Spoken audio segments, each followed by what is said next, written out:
Welcome. Howdy. Well, now, ain't that handy?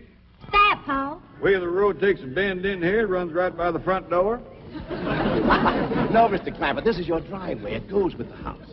Is this thing a high Oh, yes, indeed. It was built by John Barrymore, one of our finest actors.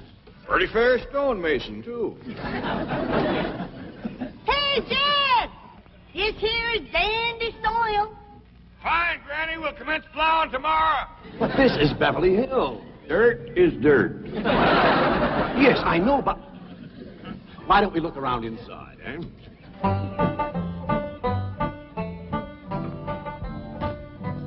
Well, here we are. I hope you're going to like this place I picked out for you. Maybe a trifle larger than what you're used to, but I feel a man with $25 million in my bank should live in a manner that... Come in, this is your home.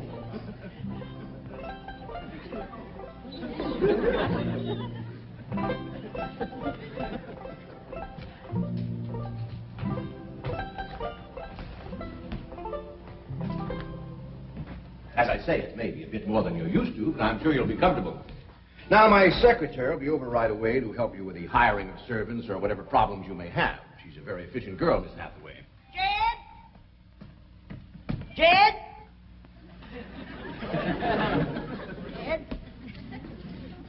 You and Jethro fetching my stove so I can get some victuals to cook in? You have a beautiful stove. Thank you. Fetch it in, Jed. You scare up some wood, Ellie. No, I mean you have a stove already installed in the kitchen. Where's that? I'll show you. Excuse us. Ellie, you go with Granny. She'll still need you to fetch some wood. Sure, Paul. Uncle Jed, guess what? There's a whole nother house up here. Guess we'll come down from there. Like as not, that belongs to somebody else. Darn. This is your kitchen.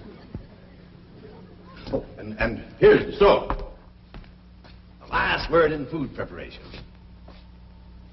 And speaking of food, you'll find everything you could possibly want stored right in here. See?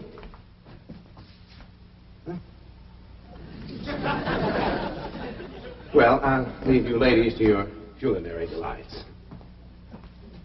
Au revoir. Bon appetit. Talks gibberish. You said a great deal of store in this here stove, Granny. Well, we'll see. Ellie, you run out and fetch some wood. I'll get a fire to going in here and we'll see. Jethro, I hope it's all right for you to be missing school. Oh, sure, Uncle Jed. They ain't straight in the 5th grade. You're in the 5th grade already? Starting this year. It don't seem like no time at all since I went with your ma to get you started in the 1st grade. You was 6 years old. No bigger than that. We drove clean over to Oxford so you could go to the same school your pa went to. You wouldn't know that town today, Uncle Jed. Oxford? Yes, sir. Well, that town has growed and spread out and built up and just kept getting bigger and bigger. Where today, why, I bet you there must be at least 3 or 4 dozen people living there. A place like that's all right to visit, but I wouldn't want to live there. Do you have any assistance? No, thank you, Mr. Drysdale. We were just talking about Jethro here getting back to school. Oh, well, we have some excellent educational facilities out here, Mr. Clampett. Where do you go to school, Jethro? Oxford. Yeah, you see, Jethro's ma, that's my cousin Pearl. She married an Oxford man, so naturally Jethro, he goes to school there, too. I'm the champion crawdad eater. At Oxford? Jethro put away 3 buckets of crawdads. 4. And he's learned to cipher and everything. Cipher some for Mr. Drysdale. 1 and 1's 2. 2 and 2's 4. 4 and 4's 8. I have to take off my shoes to get any further than that. Never mind. I'm sure we're thinking of 2 different Oxfords. You see, there's one that's very, very famous and very old. That's where Jethro goes to school. Been there since pioneer days. That's how come it got its name. It's where the oxen used to ford the river. So folks took to calling it Oxenford, and later on it got shortened to Oxford. Well, I'll be running. Oh, by the way, here are your keys. My secretary should be over very soon. Well, thank you very much, Mr. Drysdale, for everything you've been doing for us. Oh, it's my pleasure, Mr. Clavitt. You see, I'm not only your banker, I'm your next-door neighbor. Well, say, now ain't that nice? Well, now, why don't you bring your missus over tonight for supper, and I'll have Granny womp up a mess of grits and hog jowl. Well, you see, right now my wife is in Boston. Well, that's too bad. When'll she be back? Not too soon, fortunately. I'll see you later. Well, thank you, Mr. Drysdale. So long. Uncle Jed, you reckon one of these days I can have me a little bitty old taste of Granny's moonshine? Now, Jethro, you know the family rule about Granny's moonshine? You get your first taste on your wedding day and not before. Well, Uncle Jed, that might be an awful long time. I ain't even got me no sweetheart. How come? Why, back home, every time I get me a girl, one of them there big fellas would take her right away from me. Maybe out here in Beverly Hills. Paul, could I please have the axe? I gotta split some wood for Granny. Fetch it, Jethro. Ain't this place got a wood pile? Not that I can find. But I found a whole row of black old dead tree trunks, pretty near as high as this house. Is it kind of big for you to tackle? Well, shucks, no, Paul. They're only this big around, and all trimmed and topped and strung together with the black rope, so as no matter which one you cut, the others keep it from falling. Somebody had a right smart idea there. Just the same, I think I'd rather have Jethro do the cutting. Oh, Paul, let me. Ah, cutting trees and chopping logs ain't no work for a girl. I'm just as strong as Jethro. You ain't neither. I am so. You ain't neither. I am so, too. You want to wrestle? Darn too. Now, here. That ain't no fair fight. Somebody's gonna get hurt. Now, yeah, you see? You're getting too rough. Jethro. A person can get crippled from a hold like that. Get up from there. I can't, Uncle Jed. You turn him loose and get up from there before I take the strap to the boot. Now, here, you get out there and chop down one of them tree trunks and saw Granny some nice logs. Yes, sir, Uncle Jed. Could have whooped you if you hadn't tripped me. Hey, come back here and sit down. I want to talk to you. Whooped him fair and square, and I'll do it again. You won't. That's what I want to talk to you about. Ellie May, you're getting too big to wrestle with boys. I ain't as big as Jethro. Big that way, I mean, growed up. You're a young lady now. You gotta start minding your manners and fixing your stuff up real nice and wearing dresses. Paul, folks would call me a sis. It ain't sissy for girls to act like girls. You see, Ellie, I raised you like a boy, and I was wrong to do it. I reckon every man liked to have a son, and you was my only young'un. And when your ma passed away, I just decided to turn you into a boy.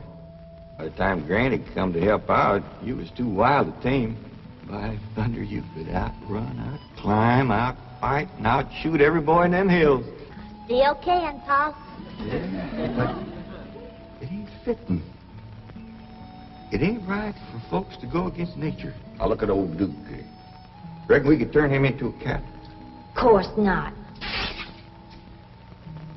That's right. Because nature made him into a dog. It's the same way nature made you into a girl. Here lately, she's getting more and more positive about it. You mean my years is grown? No, nothing like that. You're pretty. Oh, Paul. I know you don't like it when I say that, but you like it when the young fellas around here come in saying it, and they will. Only they'll probably be using words, fancy words I won't even understand. But Ellie May, ain't nobody can ever tell you how pretty you really are, except me. You're the living picture of your mom.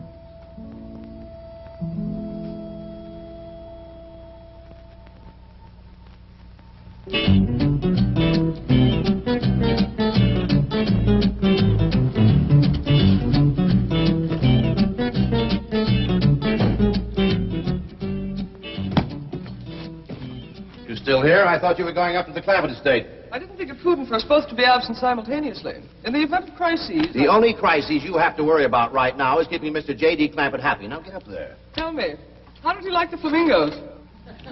What flamingos? I thought pink flamingos around the swimming pool would add a rather elegant touch. Mr. Clampett is not a man educated to elegance. That will take time. Right now, there are more pressing problems. Of course, getting settled, the servant problem. Well, whatever they are, just get up there and solve them. Now, J.D. Clampett is this bank's largest depositor, and I'm making his satisfaction your responsibility.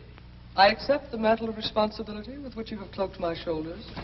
And I shall so conduct myself that if this great financial institution shall last 1,000 years, people will still say, this was their finest hour. Handy wood, all right. Got a lot of pitch and tar in it. Ought to burn real good. Yeah. That flimsy grate holds up. Granny, this is top of that tree trunk. You want I should split it up too? No, just leave it outside. Yes, sir. This place ain't even got a wood box. Yeah, folks don't need much wood out here. Remember what Pearl says? It don't get cold. Yeah, I remember. It might not get cold in the day, but it sure freezes solid at night. How you know? I show you how I know. Every bit of food in this here storage bin is frozen harder than a rock. Yes. Look.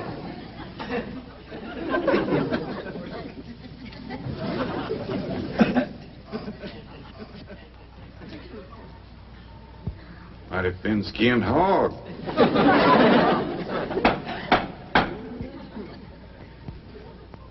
But I'll be doggone. Take me 2 days to thaw out that ham before I can ever cook it.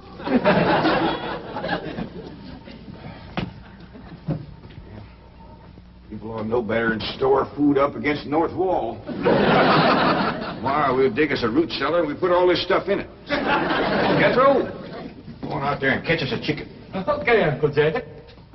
How you know we got chicken? Place this size is bound to have chickens. Ain't all frozen.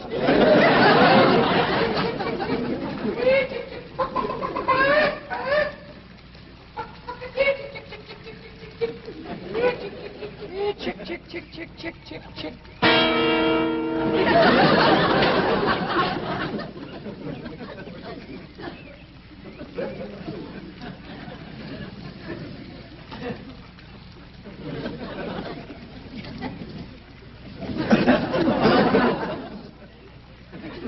Are you a chicken?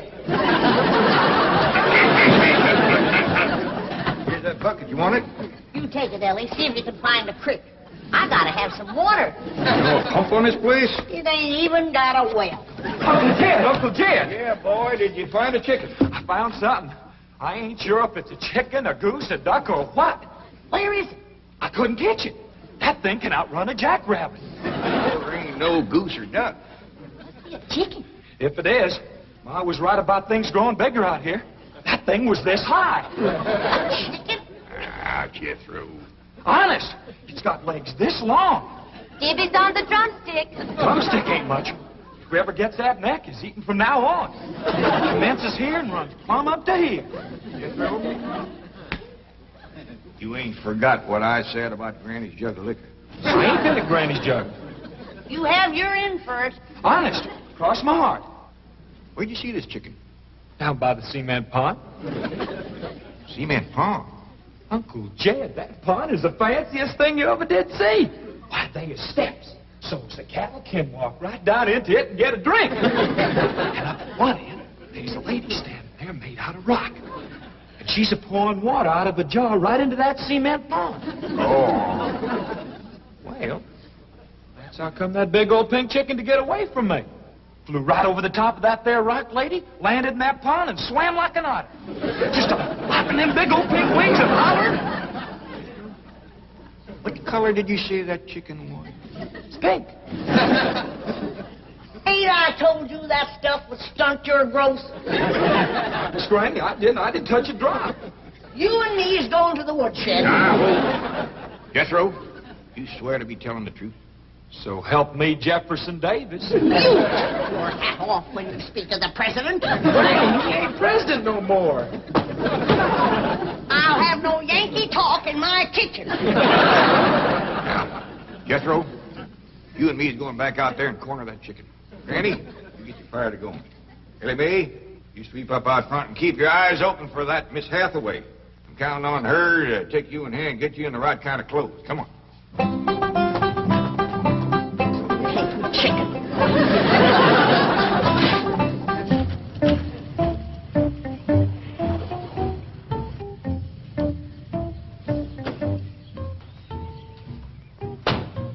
You there, young man?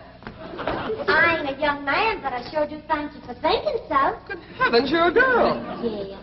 I'm Jane Hathaway, executive secretary to Mr. Drysdale. And you, I take it, are a domestic of some sort? Cleaning girl, housemaid? Just what are your duties with Mr. Clampett? Well, he sent me out here to sweep up. But he said you'd take me in hand and get me in the right kind of clothes and everything. Indeed, I shall. We have a complete servant's wardrobe from chef to chauffeur. Come with me. What in the name of Thomas Chippendale is this? Has Mr. Clampett seen this disgraceful and unsightly mound of debris? Oh, yes, ma'am. This is all his. Oh, what charming antiques. Just like you said, Jethro. Rock lady pouring water into a cement pond. Yes, sir. And over there's where I seen that great big pink chicken. Only thing is, it don't sound like a chicken. It makes a kind of hollering noise.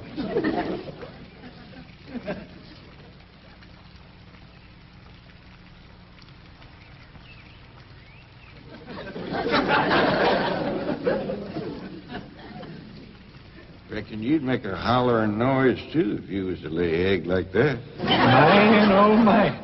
That's what I call an egg. And you won't have to worry about food now. Wait till she cooks this.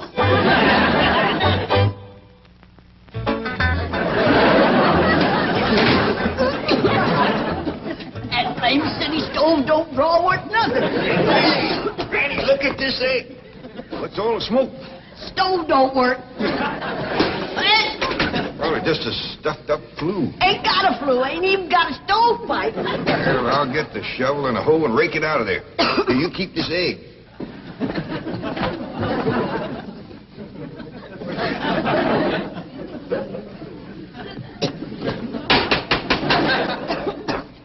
Just like everything else out here. Froze solid.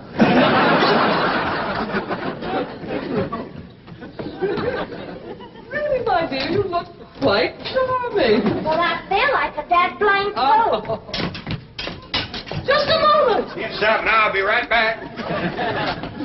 Oh, that was my Pa. I take it he's a gardener. Oh, yes, ma'am. Pa just can't wait to commence gardening. Perfect. However, as though I admire his enthusiasm, I must forbid him access through the main entrance. Now, tell me about the rest of the staff. Is there a chauffeur? A what? Someone who does the driving. Oh, yes, ma'am. That's Jethro. Of course, I don't reckon he can stay around very long. He's got to get back to Oxford and go to school. Oxford? He attends Oxford University? Well, he just calls it school. Pa went to school there, too. Oh, yes. Old school time. Great pride, those Oxford men. Sorry I couldn't stop before. Granny was having trouble in the kitchen. Pa, do I have to wear this here stuff that Miss Hathaway... No, there can be no appeal from Mr. Clampett's orders. Thank you, ma'am. Glad to see you taking a firm hand. Ellie May, that's right pretty. Makes you look taller. She's got me walking on pegs. We'll run in and show Granny. And get rid of those old clothes, dear. Granny, I presume, is the cook. Yes, ma'am, but she ain't too happy about it right now. I shall deal with her directly. Now, let's see. Maid, gardener, cook, chauffeur. Oh, I understand Jethro is an Oxford man. You bet he is. I'm quite anxious to meet him. Don't blame you. Fine-looking young feller. Single, too. And he's on the lookout for a girl. I am only interested in the intellectual rapport which I would naturally have with an Oxford man. I presume you went to Eton as a boy. If I know Jethro, he went to Eton the minute he was born. Yes, of course. I suppose his father matriculated him. I kind of think maybe it was his ma. Oh, well, no matter. At any rate, he's an Eton man. That he is. Matter of fact, Jethro won the Eton championship. Oh, marvelous. What was he champion of? Eton. Yes, I know. But what was it? Cricket? Oh, no, it was crawdad. I don't think even Jethro would eat crickets. I was referring to the game of cricket. Gillian, where's the axe? I bet you, Granny, you talk to Miss Hathaway. And just why does Cook need an axe? I've hit this with everything I could lay a hand to. I even whomped it with an iron skillet. You are supposed to hit it with a croquet mallet. All right, where is it? I don't think I'll tell you. There is a time for work and a time for play. Now then, what are we cooking for Mr. Clampett? Well, I don't know what you're cooking him, but if he wants any victuals from me, somebody better shoot a possum. Possum? You got a better idea? But of course, a nice big fluffy souffle. All right. You shoot it and you skin it. You don't even know what a souffle is. What kind of a cook are you? I'm a cook with a stove that don't draw, food that's froze solid, chickens that can't be caught, eggs that can't be broke, and a smart alecky city woman telling me my business. That's what kind of a cook I am.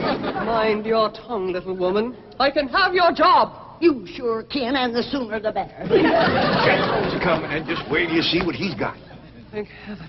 Now I can have an intelligent conversation. Look, Granny, I caught that big chicken. I hope it ain't as tough as its eggs. That is a flamingo. Oh, no, ma'am. That's my nephew, Jethro. Jethro, say hello to Miss Hathaway. Howdy, ma'am. That's the big dangest chicken you ever did see. You go to school at Oxford? Yes, ma'am. I'm in the 5th grade. Stop bragging and wring that chicken's neck. Ellie May! No, stop, you barbarian. Don't harm one feather of that beautiful bird. I've taken just about as much as I'm going to take from you. Yeah, Granny. Ellie, you get the fire going under the big kettle outdoors. Young lady, where is your maid's uniform? I ain't going to wear. Oh, yes, you are. No, I ain't. Oh, yes, you are, if I must subdue you forcefully. I wouldn't try Hey, that. Don't! Tried to tell you. I'll settle on her, Ellie. You get the fire to go. Now, here, Granny. Come on, let her up. Get off of her. You are discharged! All of you! That! Fired! I am the most incompetent, insubordinate, belligerent group of domestics it has ever been my misfortune. Hathaway! Ah, Chief! You're just in time to help me take disciplinary action. You're fired. I've already told them. Not them, you. These people are the Clampetts. Clampett? Yes, that's right. Now go back to the office and pick up your severance pay. You're through. Now, Mr. Drysdale, hold on a spell. I reckon there's been a kind of a misunderstanding. But this little lady's been a right big help to us. Why, she fit in just like one of the family. Matter of fact, her and me is going out hunting. Ain't that right, Miss Hathaway? Yes, indeed. Yeah. Jethro, you can take that pink chicken back out to the cement pond. We're going out and shoot us a nice big fluffy souffle.